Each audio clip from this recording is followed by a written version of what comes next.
Ouais, je sais, vous allez vous dire qu'il serait peut-être temps que j'aille chez le coiffeur. Mais cette année-ci, bon, j'ai décidé de me laisser pousser les cheveux à la hippie. Hein. Bon, je suis pas du tout un hippie, mais bon, voilà, je veux me laisser pousser les cheveux. C'est pas la question de cette vidéo d'aujourd'hui. La question aujourd'hui de la vidéo, c'est Silvio, ta terre, elle est excellente, elle est géniale. Ben, je vais vous montrer que ma terre, elle n'est pas si géniale, elle n'est pas si excellente que ça. Je vous remercie d'ailleurs pour la dernière vidéo que vous avez vue. Vous avez été très nombreux à la regarder et à la commenter. Mais ma terre, par transparence, elle n'est pas si géniale que ça. Je vais vous montrer ce que j'ai pu faire pour essayer de qu'elle soit, entre guillemets, à l'œil belle. Mais ce qu'il y a en dessous, c'est pas forcément si génial. Vous allez le voir dans le timelapse que j'ai filmé il y a 15 jours, hein, lors de la préparation de la serre. Et donc, vous allez pouvoir voir un petit peu ce que j'ai pu faire pour essayer d'améliorer mon sol pour l'année. Chaque année, c'est ce que je vais faire un petit peu. Chaque année, j'améliore mon sol comme ça pour pouvoir essayer de l'améliorer. Mais il n'y a pas de miracle. Je ne peux pas faire devenir mon sol hyper génial avec un sol qui est hyper argileux, pas avec le peu de matière qu'on y apporte. Et donc, c'est ce que je voudrais vous montrer dans cette vidéo. Je vais mettre un time-lapse avec ce que j'ai fait pendant il y a 15 jours, pendant la journée. Et je vais vous montrer un petit peu ce que j'apporte. Je vous dirai, chaque fois, je ferai un petit commentaire sur la vidéo. Vous allez voir. On se retrouve en fin de vidéo pour faire la conclusion.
Alors vous avez pu voir, hein, il n'y a pas de miracle, vous voyez que on apporte certaines choses, qu'à l'œil nu, ça paraît une terre géniale, ça paraît une terre qui ressemble à du couscous, qui ressemble, qu'on en mangerait, enfin il y a eu plein de commentaires de votre part qui étaient géniaux, je vous remercie. Hein.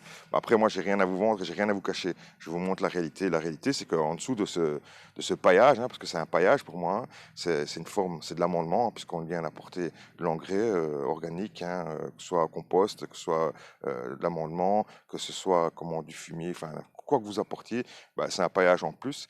Et en même temps, ça vous permet de cultiver dans un sol qui est un peu plus meuble au-dessus et essayer d'enrichir un peu votre sol et aussi un petit peu l'améliorer.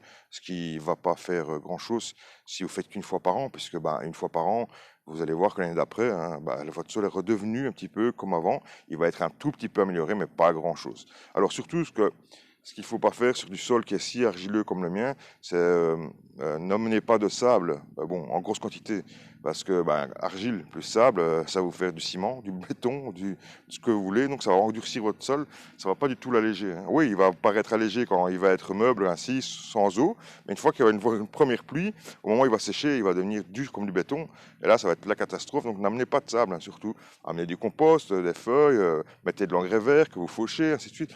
Tout ça, ça va être très bien, mais vous n'améliorerez pas votre sol du jour au lendemain. Il va falloir beaucoup d'années pour faire l'amélioration. Et surtout, il va falloir, pendant l'année, essayer d'amener compost, ainsi de suite, et de recouvrir avec, par exemple, du paillage, de la tonte, des feuilles, quoi que ce soit.